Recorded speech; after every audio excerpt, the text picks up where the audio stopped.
Magsitayo na po ang lahat. Hindi ko alam yung mga Diba poong Jesus Nazareno, awit at papuri alay namin sa'yo. Dinggin ang dalangin at pagsamo ng bayan mo. Viva poong Jesus Nazareno.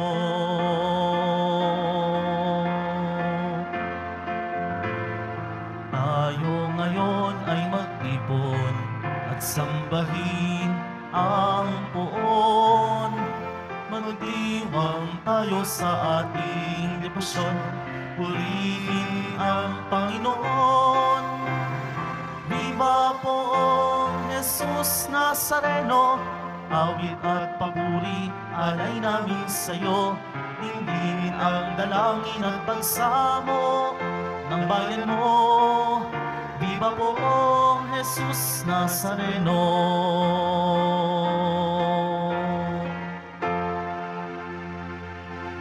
Sa ngalan ng Ama at ng Anak at ng Espiritu Santo, Amen. ang babapala at kapayapaan mula sa Diyos na Ama natin at sa Panginoong Hesukristo naway sumainyo. At sumainyo rin. Mga kapatid, upang tayo'y maging marapat gumanap sa banal na pagdiriwang, aminin natin at pagsisihan ang ating mga kasalanan. Inaamin ko sa makapangyarihang Diyos at sa inyo mga kapatid, na lubha akong nagkasala sa isip, sa salita at sa gawa, at sa aking pagkukulang. Kaya sinasamo ko sa mahal na Birheng Maria, sa lahat ng mga anghel at mga banal, at sa inyo mga kapatid, na ako'y panalangin sa Panginoong ating Diyos. Kawaan tayo ng makapangyarihang Diyos, patawarin tayo sa ating mga kasalanan, at patnubayan tayo sa buhay na walang hanggan. Amen. Panginoon, kaawaan mo kami. Panginoon, kaawaan mo kami. Kristo, kaawaan mo kami. Kristo, kaawaan mo kami.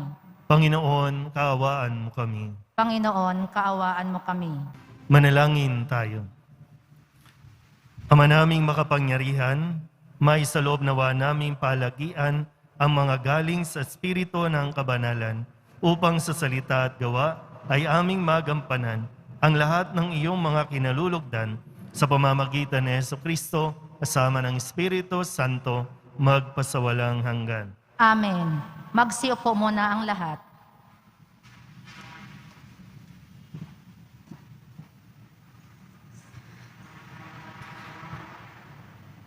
Pagbasa mula sa unang aklat ni Samuel.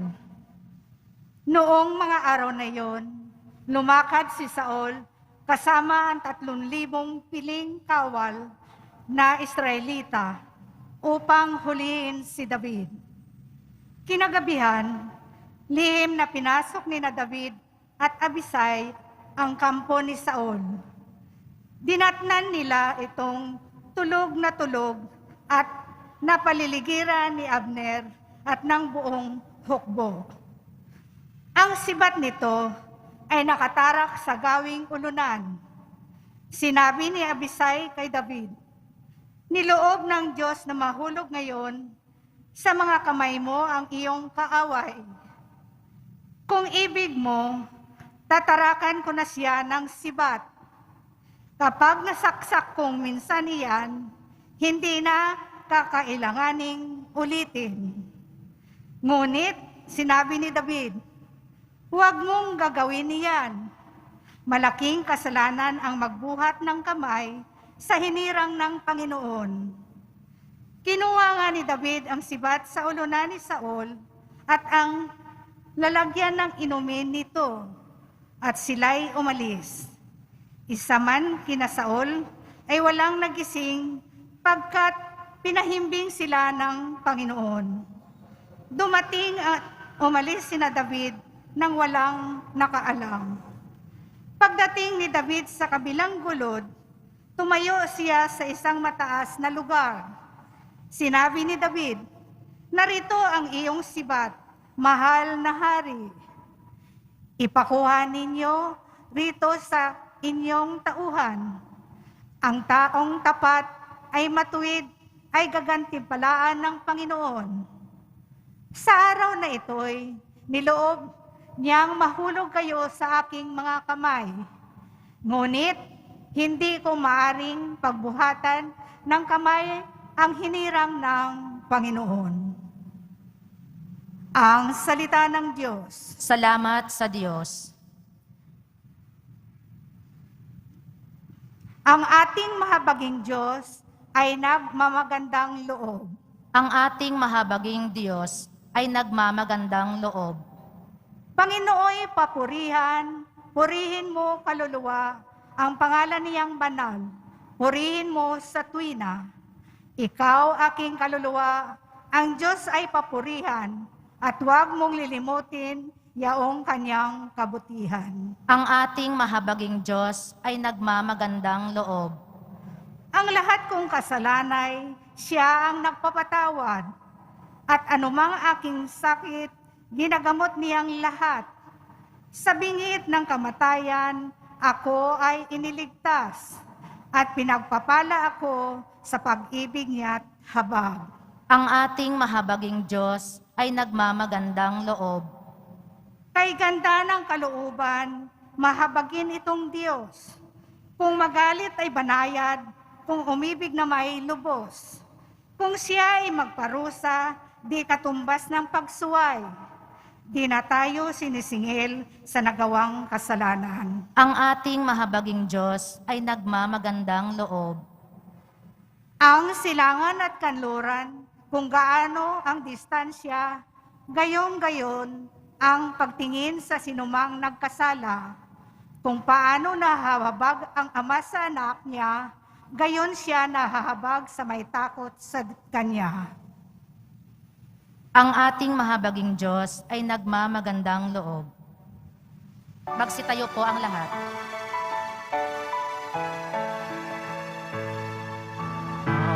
Hallelujah, Hallelujah, Hallelujah, Hallelujah.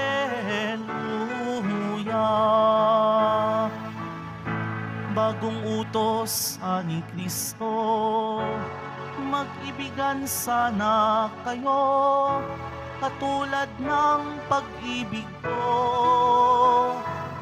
Hallelujah, Hallelujah, Hallelujah, Hallelujah.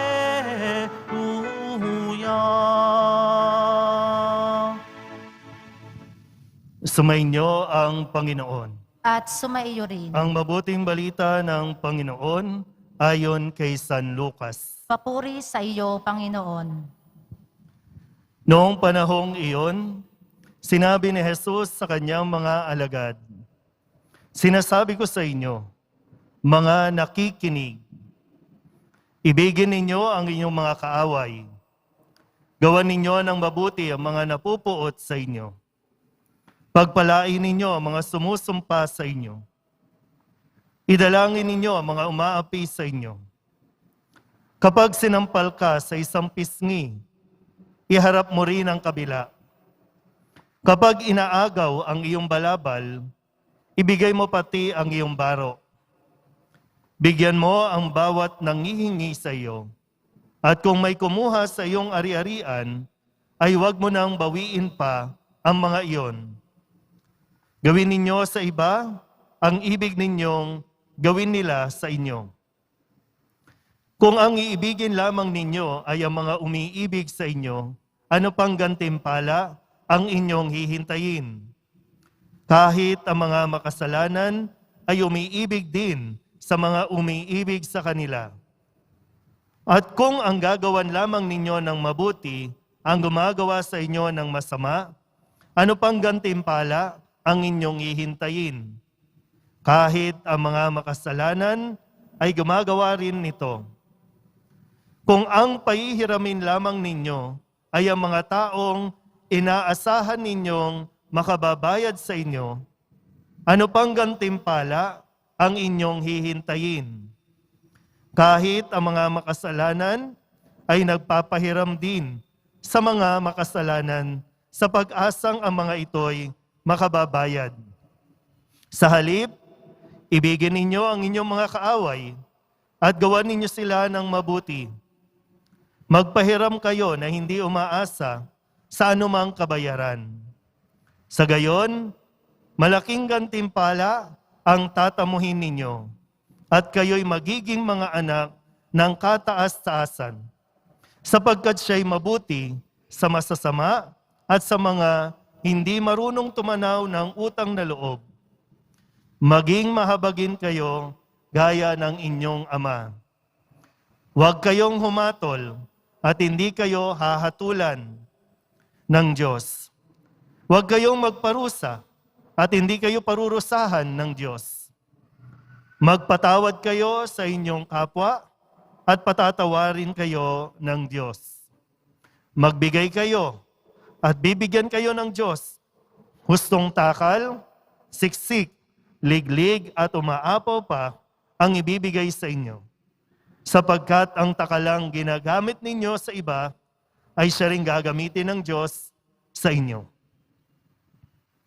Ang mabuting balita ng Panginoon. Pinupuri ka namin, Panginoong Heso Kristo.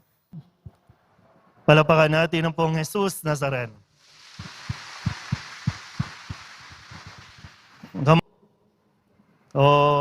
Kamusta ang buhay? Tingnan nyo nga muna yung mga katabi ninyo. Kahit sa mata man lang, makita nyo. Masaya ba? O nakikita sa aura, lalo na sa mata, punong-puno ng galit. Pero, sige. O pwede kasing, baka medyo sumusobra na kasi yung ating mga bibig. At kailangan na muna tayong busalan. Dahil kapag wala tayong face mask, kung ano-anong lumalabas sa ating mga bibig. So ngayon, sa loob ng simbahan, sa bawat misa, si Kristo lang, ang poong Nazareno lang, at siya lang ang nagsasalita sa araw na ito. Huwag niyo pong pakinggan yung aking sinasabi. Ang pakinggan ninyo yung mensahe ng poong Jesus Nazareno. Siya lang. Kaya nga sa pambungad, sa umpisa ng Ebanghelyo, sinasabi ko sa inyo, mga nakikinig, makikinig ka lang muna ngayon, hindi ka pwede magsalita. Bawal! Kasi di ba, pag sabay na nagsasalita, hindi magkakaintindihan. Hindi mo maiintindihan. O ngayon, hayaan mo, tenga lang ang bubuksan mo, hindi bibig. Huwag kang magsasalita. Naku, pipitikin ko yan. Makinig, huwag matutulog. Kamusta po kayo? Ano ang nangyayari sa iyo? Ano ang nangyayari sa atin? Bakit ang daming galit sa paligid? Bakit ang daming nag-aaway-away sa paligid? Magandang makita po, sa sitwasyon natin ngayon, nasaan ka sa dalawang ito? Ikaw ba ang nangaaway? O ikaw ang inaaway? Nasaan ka dyan? O ano man yan, ini-emote mo, no? Na, nagdadrama ka dito. Dyan, yung pag-upo mo dyan, nag-emote ka dyan. Bakit? Dahil ba may nakaaway ka? May nangaaway sa'yo? O may inaaway ka?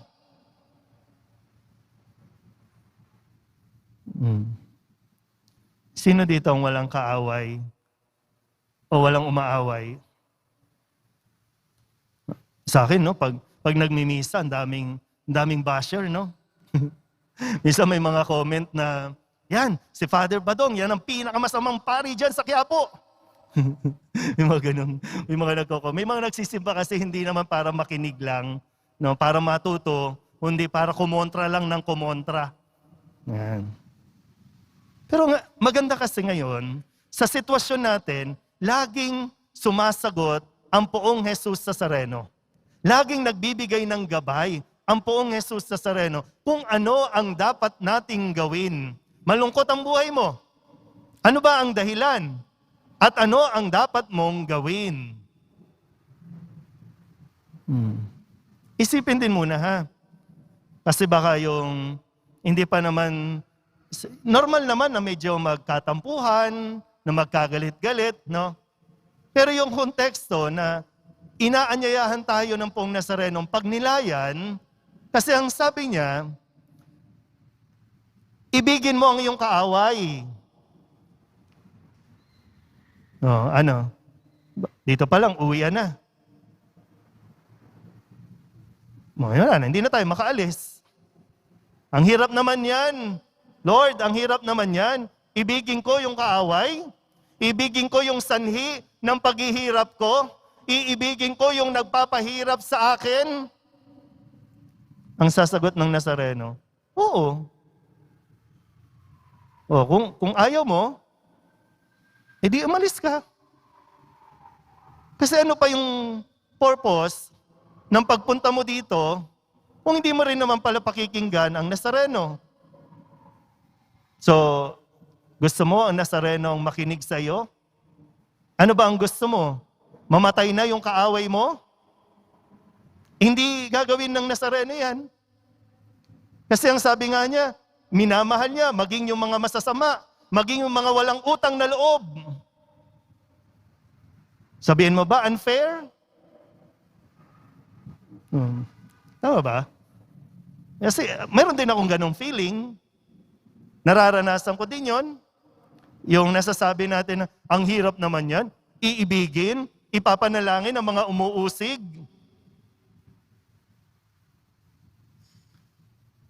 Patatawarin ko ba? Di ba yung mga tanong natin, no? Ang hirap naman, Lord.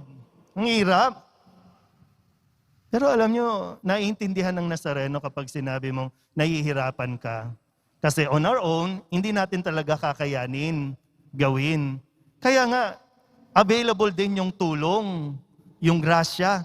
Kailangan natin ng grasya ng Diyos para magawa natin itong ang hirap gawin. Mahirap gawin, yes, ang hirap. Pero hindi imposible. Huwag mong isara na hindi mo kakayanin.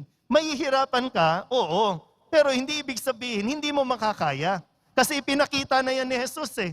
Diba? Pinasa ng krus, ipinako, pinagbintangan, iniwanan sa ere ng mga kaibigan, wala namang kasalanan, wala namang ginawang masama, pero inapi. Pero pagdating dito, ang sabi niya, Ama, patawarin mo sila. Hindi nila nalalaman ang kanilang ginagawa. Kung ano yung sinabi ni Jesus, siya mismo din ang nagpakita. Ang hirap niyan.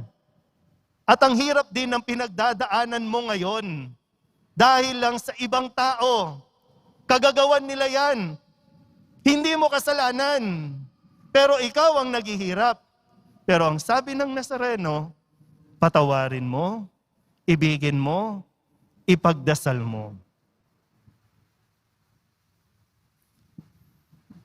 Kaya nga sabi niya, anong sanhi ng pagkakagalit-galit natin? Pera. Utang. Tama ba? Utang. Pera. Hindi ka pa nababayaran. Kailangan mo na, di ba, no? Nung nangihiram sa iyo, ang bilis-bilis mong nagbigay, di ba, no? Pero ngayong nangangailangan ka, ikaw pa ngayon ang masama hanggang sa nagpapalitan na kayo ng masasamang maanghang na salita. Wala, galit na eh. Ang taong galit, parang hayop na. Hindi na nakakapag-isip. Nag-aasal hayop, asal ahas, asal buwaya, asal leon, sakmalan na ng sakmalan. Sabi ng Nazareno, teka lang, easy lang. Kahit pagbali-baliktarin mo yan, walang ilalabas yan. Ano, gusto mo, mamatay na? Patayin na lang. Pag namatay ba yan, mababayaran ka? Sige, noon pa. Sa mga matatanda dito, anong petsa na? Di ba? Anong petsa na? Anong pagkakagalit-galit nyo?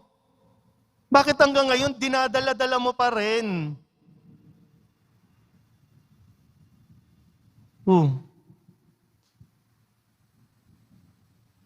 Anong pinagawa yan?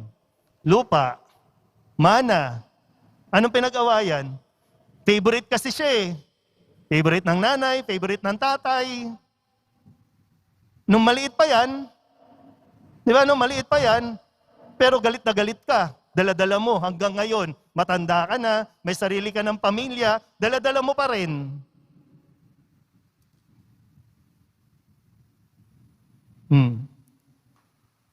Ngayon, anong pinag-aawayan?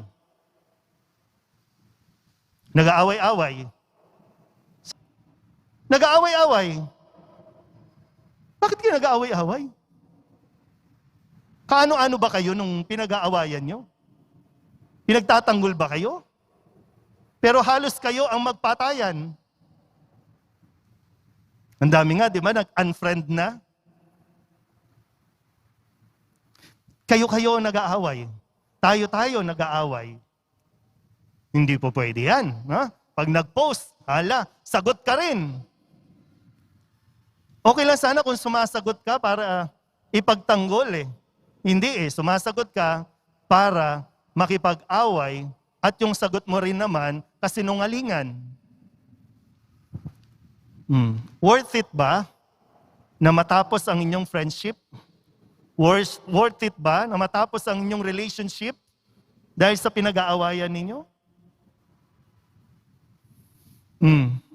Ano na? Pero sana po, no? Pero mo, no? Sa unang pagbasa, o maririnig nyo po, maalala nyo, si Saul, yung galit niya, ang pinanggagalingan, inggit, selos, at yung insecurities na mas magaling na si David sa kanya. At baka kunin ni David yung posisyon niya, yung pagiging hari. Hinahunting niya si David para patayin si David. Pero itong si David, nagkaroon ng pagkakataon. Nasa kanya na lahat ng pagkakataon para gumante, para patayin si Saul. Wala naman siyang ginagawang masama kay Saul. Pero nung mismong pwede nang saksakin,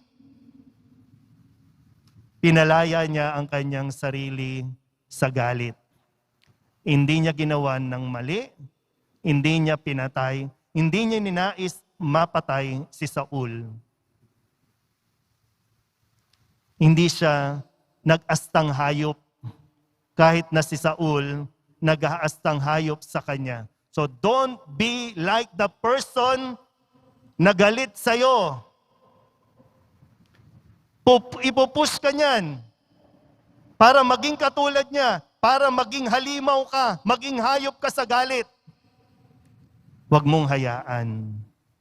Mas pakinggan mo ang Poong Nazareno na nagsasalita sa iyo ngayon. Alam niya nahihirapan ka. Alam niya ang pinagdaraanan mo. Pero ang gusto pa rin niya, gawin mo, piliin mo, maging tama, maging mabuti. Kahit marami ng tao ang nagpapakasama, mas piliin mong maging mabuti. Hindi lang basta tama, kundi maging mabuti tayo. Tutulungan ka ng Nazareno sa sakit na naidulot sa iyo ng kahit sino man yan. No? Tutulungan ka ng Nazareno. Siya lang. Sa Kanya ka lang makinig. Sa Kanya ka lang sumunod. Amen? Magsitayo po ang lahat. Batid, dumudulog kami sa iyo ngayon, Ama, upang masalamin namin ang iyong pagkamahabagin. Tayo'y manalangin, maawaing Diyos, dinggin mo kami. Maawaing Diyos, dinggin mo kami. Masalamin nawa ng Santo Papa, mga obispo, pari, at lahat ng mga namumuno sa simbahan, ang walang katumbas na pag-ibig ni Jesus na naghahanap ng mga nawawala at nagtatanggol sa mga mahihina. Manalangin tayo. Maawaing Diyos, dinggin mo kami. Labanan nawa ng mga namumuno sa aming pamayanan ang kultura ng pagpatay upang maging buhay na instrumento sila ng paghilom ng mga inaapi, mahihirap at yaong mga walang nagtatanggol. Manalangin tayo. Maawaing Diyos, dinggin mo kami. Matutunawa ang bawat isa na makinig sa kapwa upang magkaroon ng pagkakaunawaan at pag-iibigan na siyang mabisang daan tungo sa kabutihang pangkahalatan at kapayapaan. Manalangin tayo. Maawaing Diyos, dinggin mo kami. Sa pamamagitan ng sakramento ng kumpisal, matutunawa ang bawat binyagan na lumapit sa dakilang awa ng Diyos na nagdudulot ng pagpapatawad at paghilom. Manalangin tayo. Maawaing Diyos, dinggin mo kami. Idulog din natin sa Panginoon ang ating mga personal na kahilingan at mga panalangin para sa ating mga pamilya. Ganun din ang lahat ng mga misang pasasalamat, special na intensyon at mga kaluluwa na inihiling na ipagdasal sa misang ito.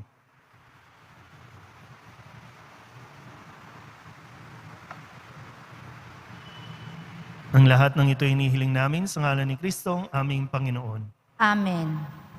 Magsiupo ang lahat.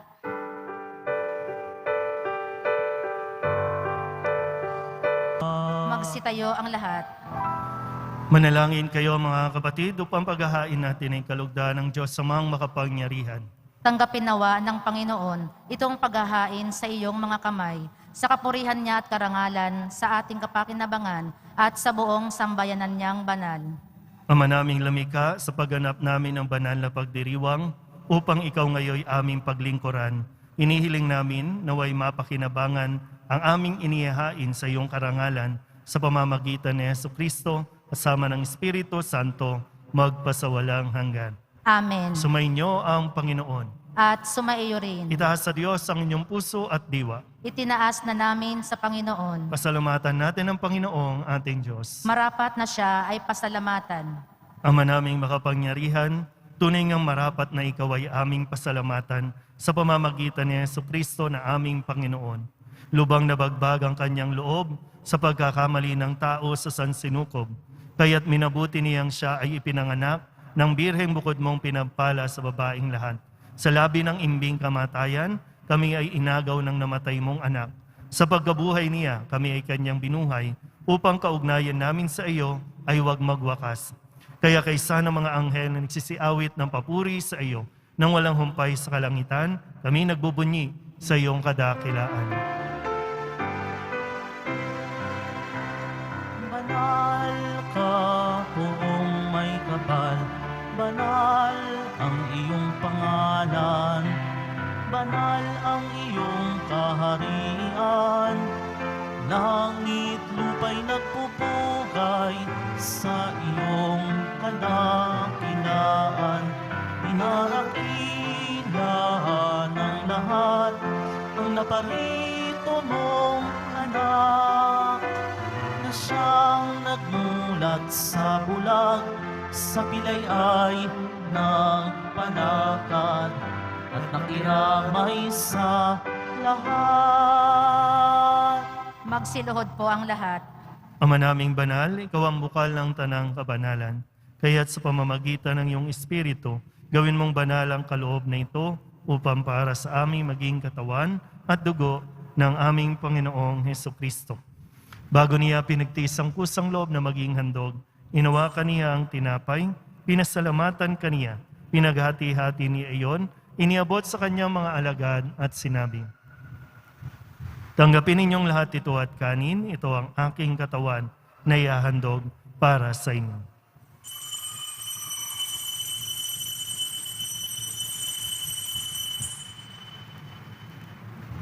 Gayun din naman, nang matapos ang hapunan, hinawakan niya ang kalis, muli kaniyang pinasalamatan.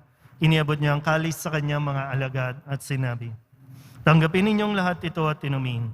Ito ang kalis ng aking dugo, ng bago at walang hanggan tipan, ang aking dugo na ibubuhos para sa inyo at para sa lahat sa ikapagpapatawad ng mga kasalanan. Gawin ninyo ito sa pag-alaala sa akin.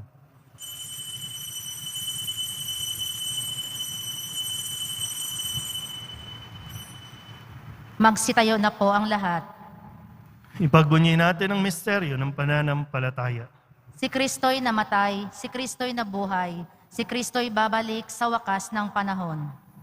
Ang mga ginagawa namin ngayon ang pag-alaala sa pagkamatay at muling pagkabuhay ng iyong anak, kaya iniaalay namin sa iyo ang tinapay na nagbibigay buhay at ang kalis na nagkakaloob ng kaligtasan.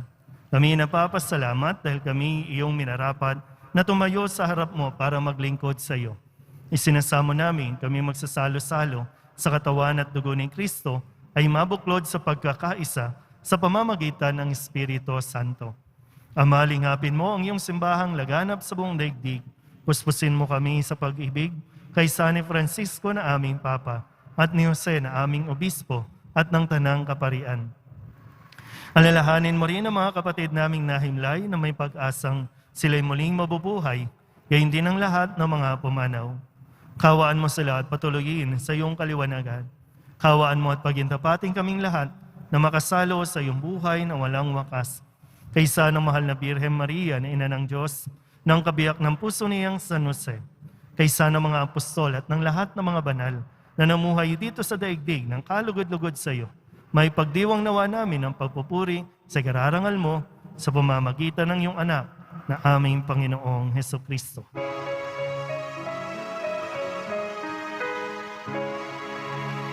Sa pamamagitan ni Kristo, kasama niya at sa Kanya, ang lahat ng parangal at papuri ay sa iyo, Diyos Ama, makapangyarihan, kasama ng Espiritu Santo, magpasawalang hanggan. Amen. Amen. Amen. Amen. Kung kababaang loob tayong tumawag sa ating Panginoon ng Ama namin. Ama namin, Sumasalangit ka, sambahin ang ngalan mo, mapasa amin ang kaharian mo, sundin ang loob mo dito sa lupa para nang sa langit. Bigyan mo kami ngayon ng aming kakanin sa araw-araw at patawarin mo kami sa aming mga sala para nang pagpapatawad namin sa nagkakasala sa amin. At huwag mo kaming ipahintulot sa tukso at iadya mo kami sa lahat ng masama. inihiling namin kami iadya sa lahat ng masama, pagkalooban ng kapayapaan araw-araw, iligtas sa kasalanan at ilayo sa lahat ng kapahamakan, samantalang aming pinananabikan ang dakilang araw ng pagpapahayag ng tagapagligtas naming si Hesukristo. Sapagkat iyo ang kaharian at ang kapangyarihan at ang kapurihan, magpakailanman. Amen. Panginoong Hesukristo, sinabi mo sa iyong mga apostol, kapayapaan ang iniiwan ko sa inyo, aking kapayapaan ang binibigay ko sa inyo. Tunghayan mo ang aming pananampalataya at huwag ang aming mga pagkakasala. Pagkalooban mo kami ng kapayapaan at pagkakaisa ayon sa iyong kalooban, kasama ng Espiritu Santo, magpasawalang hanggan. Amen. Ang kapayapaan ng Panginoon ay laging sumainyo. At sumaiyo rin. Magbigayan po tayo ng kapayapaan sa isa't isa. Kordero ng Diyos na nag-aalis ng mga kasalanan ng sanlibutan, maawa ka sa amin. Kordero ng Diyos na nag-aalis ng mga kasalanan ng sanlibutan, maawa ka sa amin. Kordero ng Diyos na nag-aalis ng mga kasalanan ng sanlibutan, ipagkaloob mo sa amin ang kapayapaan. Magsiluhod po ang lahat.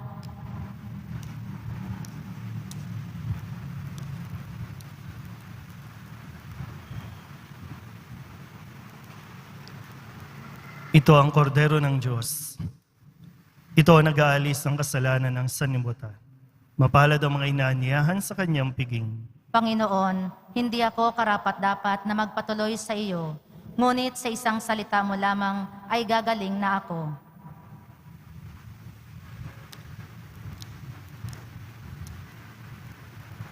Katawan ni Kristo, Amen.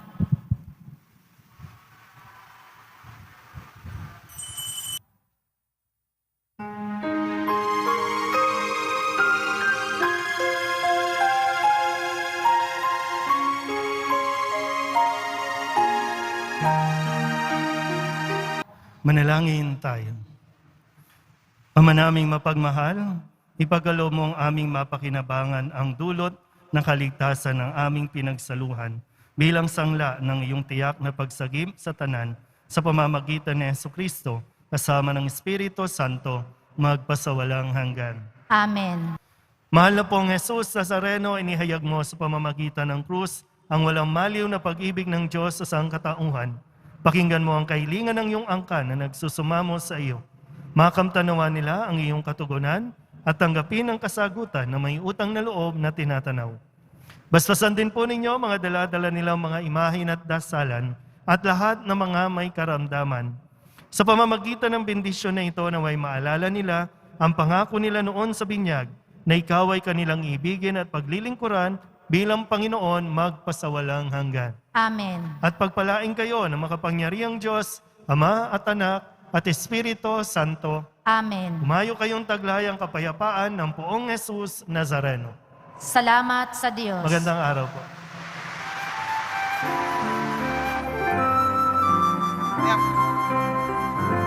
Nuestro Padre Jesus Nazareno, sinasamba ka namin. Pinipintuho ka namin. Aral mo ang aming buhay at kaligtasan. Nuestro Padre Jesus Nazareno, iligtas mo kami sa kasalanan. Ang krus mong kinamatayan ay sagisag ng aming kaligtasan. Nuestro Padre Jesus Nazareno, dinarangal ka namin. Nuestro Padre Jesus Nazareno, nilulwalhati ka namin. Nuestro Padre Jesus Nazareno, dinarangal ka namin. Nuestro Padre Jesus Nazareno, nilulwalhati ka namin.